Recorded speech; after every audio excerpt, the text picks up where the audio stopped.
Génibet, Paris hippique en ligne.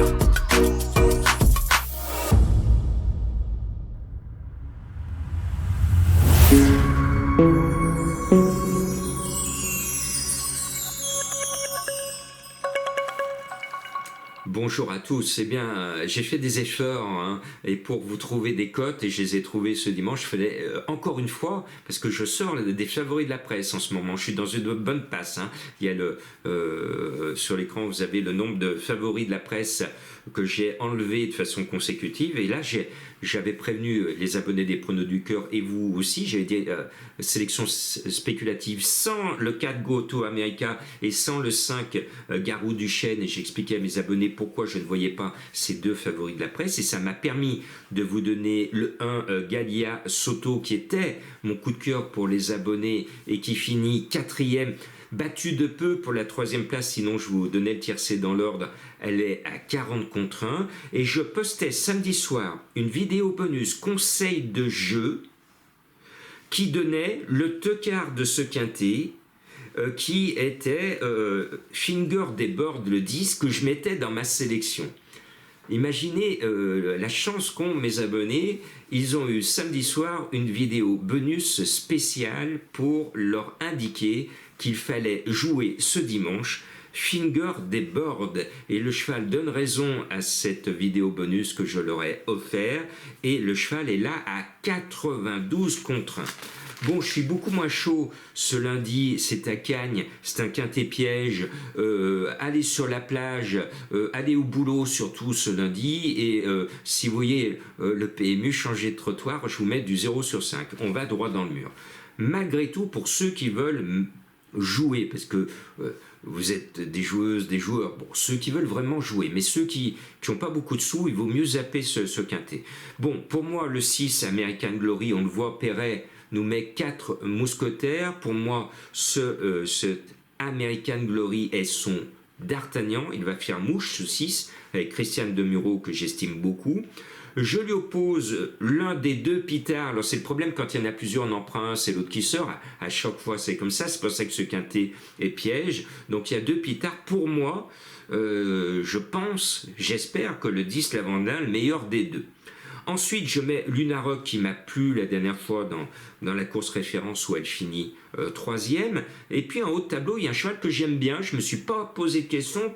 J'ai découvert, c'est comme Dada vendredi soir que je vous le donnais parce que je le sentais bien. Et bien là, je sens comme mon Dada de vendredi soir, le 3 instantanément. Quand j'ai découvert les partants, instantanément, je savais en une fraction de seconde que ce numéro 3 serait dans ma sélection. Et j'écoute toujours mon intuition, ma petite voix qui me dit tiens, de temps en temps, tout de suite en un flash d'une fraction de seconde, et bien c'est tombé sur le 3 et vous allez voir que ce 3 va me donner raison. Et puis le 11 Terre Blanche m'a beaucoup déçu la dernière fois, mais je lui pardonne. Elle vaut mieux que sa dernière performance. Précédemment, elle était beaucoup plus régulière. Terre Blanche, je l'aime bien, elle a tiré de 2 à la corde et doit nous rembourser pour ceux qui ont perdu des plumes la dernière fois. Et puis ce 9-3-11, ça me rappelle le ticket que faisait quand j'étais petit et mon papa, il faisait toujours le 3-9-11. Et voilà, et puis je voyais jamais la tête du caissier, mais à chaque fois il mettait une pièce sur le tiercé 3-9-11. Donc quand j'ai vu 9-3-11, j'ai pensé à mon papounet. Bien. Des fois il faut aussi jouer ses numéros fétiches. Donc ils y sont, mes numéros fétiches. Le 4, fini à Neway, me plaît bien. Avec Théo Bachelot, bon, le seul bémol, c'est que c'est le 15 à la corde, mais bon, on est sur 2150 mètres, le cheval a le temps de rebrasser les cartes et de venir. C'est un cheval de qualité qui brille au niveau supérieur dans les pays de l'Est et qui a, à mon sens, la pointure d'un tel lot quintet, parce qu'on n'est pas sur un gros quintet parisien, on est sur un petit quintet dans le Midi, agréable à voir, avec la mer en toile de fond, c'est toujours très agréable. Le 12, Probably Me, eh bien, c'est probablement le bon choix de Madame Colombo, avec Monsieur Quintet qui a perdu sa couronne de roi des quintés. Alors je ne sais pas s'il a tiré la fève à l'épiphanie, mais ces derniers temps, on ne le voit pas trop gagner de quintés. C'est dommage parce qu'on l'aime bien et on le suit fidèlement, mais on aimerait que notre Stéphane, avec sa fève, nous décroche la couronne à chaque quintet qu'il dispute. Pourquoi pas avec ce numéro 12? Et puis je termine avec le 8 King of Stars, qui me semble avoir une chance régulière. Et vous l'avez vu, il ne faut pas me dire, Jean-Marc, vous avez oublié tel ou tel favori. Oui, encore une fois, j'ai enlevé des favoris, comme notre Lyonnais le 1 Cédrus, comme Maxime Guyon sur le 5 Pestac, comme le 7, comme le 13 qui est favori de la presse. Et voilà, mais je n'ai pas assez de place dans un prono pour mettre tous les favoris.